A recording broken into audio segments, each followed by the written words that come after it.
This week, we're highlighting Dorothy Bolden, who was the founder of the National Domestic Workers Union of America and worked to fight for Black women's rights. Dorothy Bolden was born on October 13, 1924 in Atlanta, Georgia. Her mother was a housekeeper and her father was a chauffeur. Due to an eye injury she endured at the age of 3, early education was difficult for Dorothy. She started working at the age of 9 as a domestic worker and continued this work for 49 years. At the height of the Civil Rights Movement, Dorothy recognized the need for unionizing domestic workers to fight for their labor rights. Bolden and Louise Bradley co-founded the NDWUA in 1968 with a focus on advocating for underpaid and overworked domestic workers. She began organizing on the city buses where many household laborers would ride from their neighborhoods to the downtown transfer point and then transfer onto another bus to travel to their employers' homes in wide areas.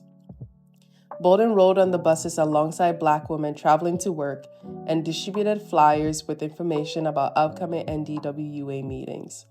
The downtown transfer point became an important site for the domestic workers to converge and connect while sharing stories from their work experiences. These organization efforts on the city bus lines would eventually become known as Freedom Buses. Once the NDWUA gained traction, it became respected as an official organization committed to the re-evaluation and respect of domestic workers. As working conditions for domestic workers improved, she taught them how to negotiate their pay with employers and how to find alternate employment if their requested pay was rejected. Bolden was influential in changing the working conditions of domestic workers, particularly in the increase of wages by 33% over 2 years. She was also able to get workers' compensation and Social Security rights for all domestic workers. Along with her commitment to the union, she was active in registering thousands of women to vote. She gained more popularity when President Nixon appointed her to an advisory committee on social services and welfare. Dorothy's reputation in politics and reform reached national level.